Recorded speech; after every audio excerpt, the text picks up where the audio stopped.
Taylor is out of New York. Taylor, thank you for calling. You're on the air. Hey, good morning, Jesse. Good morning. How are you? I'm good. Everything is well. No, man, it's good. Oh, okay. I knew you was gonna catch me.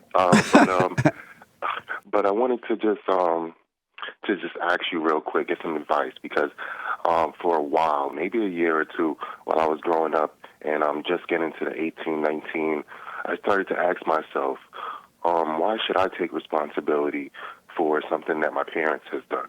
And it was very difficult for me to find out how can I come to my parents and let them know what they have done wrong and where I feel as though they can improve. But I've done that. I got over that as I've grown older.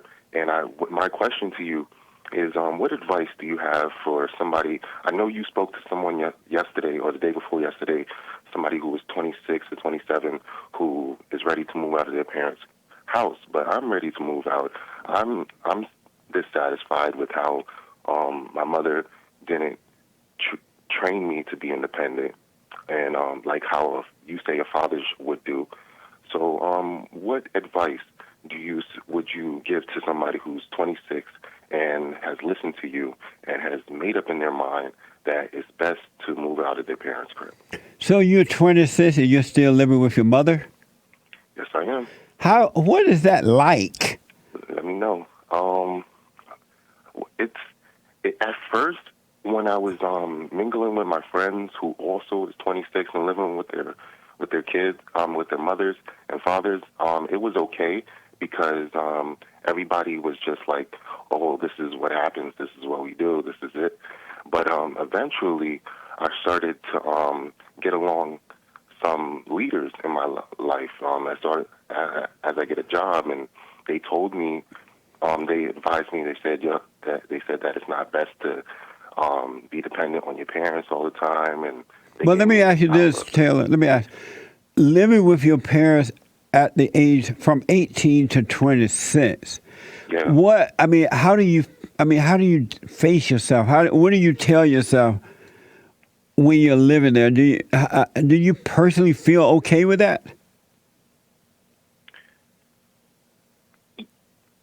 Yeah.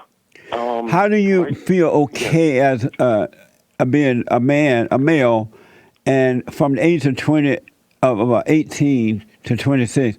What do you tell yourself to feel comfortable about living with your parents? What do you tell yourself?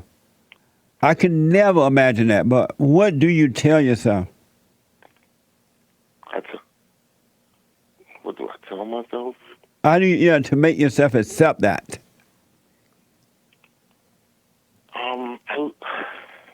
I give myself a whole bunch of excuses. Yeah. So you want to know what does it take to move out, right? Yeah. Yes. Please. And take a job first. Do you have a job? Yes, I do have a job. And so, are you making enough money where you can go and get a little apartment? It doesn't have to be anything fancy or anything. You can rent a room or something in a safe neighborhood. Do you have enough money to go and get a what do you call a little apartment with no beds, no bedroom, studio apartment, or anything like that? I believe I do. $1,000 a month is right. I don't know. I don't know where they are in New York, because New York is expensive. But yeah.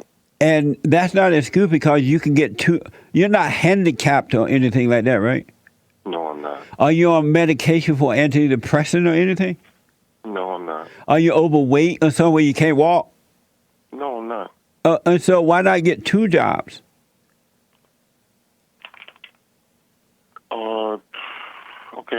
Okay. That never occurred to you? It never was so serious. It never was so serious to me, no, because my father and my mother separated while I was young, so unfortunately it wasn't much leadership that was going on my father's end, so he couldn't really direct me.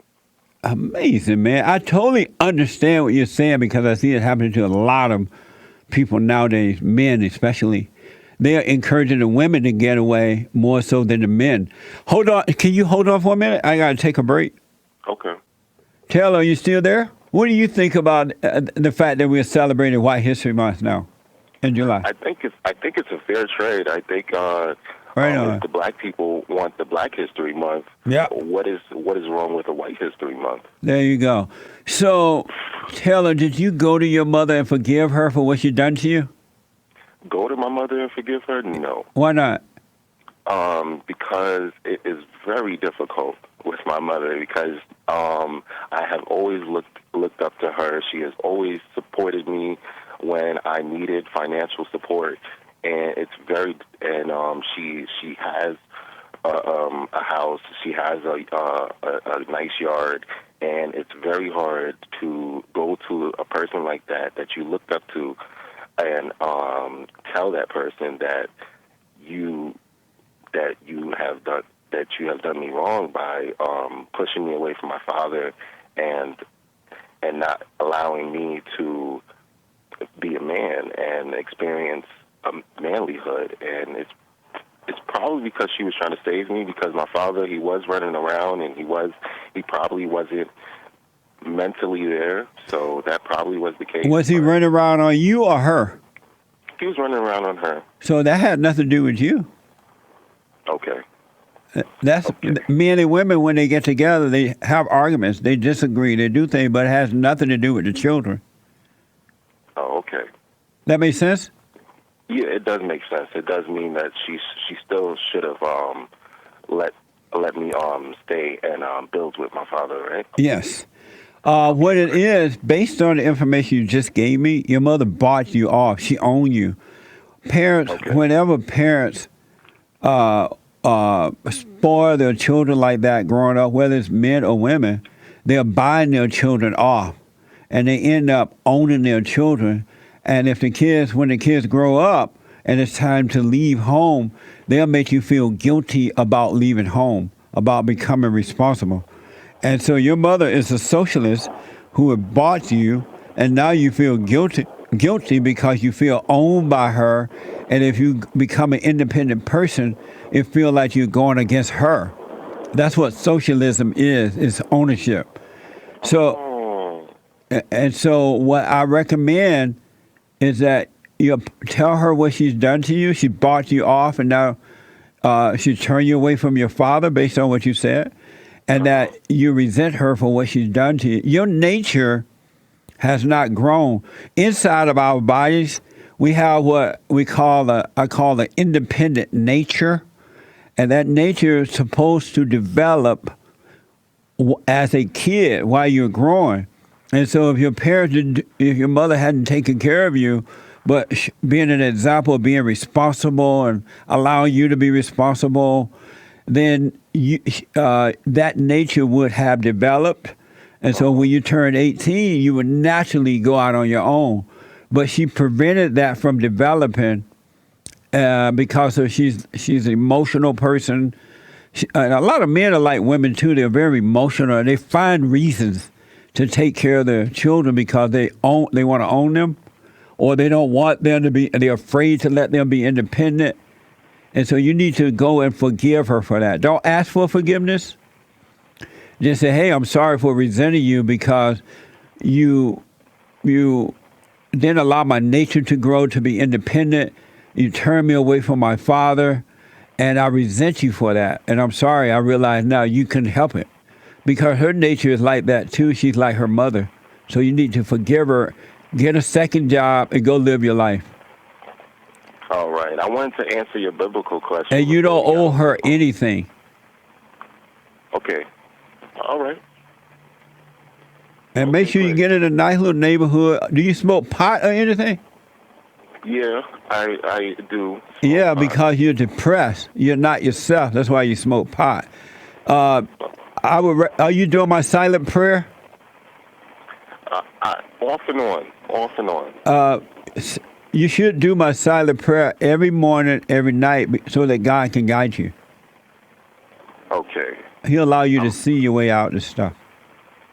Okay. I feel as though I got to get sober to do the silent prayer. I feel as though maybe I shouldn't do it while I'm intoxicated, you know? You smoke and drink? Oh, no. What I mean by intoxicated, my apologies for confusing you. Okay. And so my biblical question, what is the only thing that will set you free? Um, the only thing that will probably set me free is the perfect peace that I get from stepping into the light of the Lord. Have you gone and forgiven your father? Yes, I have told him. Unfortunately, I can't reach him, but I have reached him over the phone, and I have told him that I forgiven him for abandoning my mother, abandoning the family, and choosing to believe the lie. He didn't abandon family. He left your mother because he couldn't deal with her. He was married to his mother. Oh, okay. Okay, so I'll go back and I'll recorrect that. Yeah, fathers love their children. And when they leave home, they're not leaving their children, they're leaving the mother, but the mother will make you think she's the victim and that the father left you or the children when they really didn't. So don't believe anything she has to say about your father. If you have any questions, ask him. Okay. Let me know how it goes, Taylor. I will. And people should start not pretending like it's hard to step into the light. It's not hard. You just have to make up your mind. Stop giving yourself excuses. Well, let me see you do that, and then you can advise others. Okay, I'll call you back. All right, buddy. Amazing! He giving advice that he even taking himself. He mean well.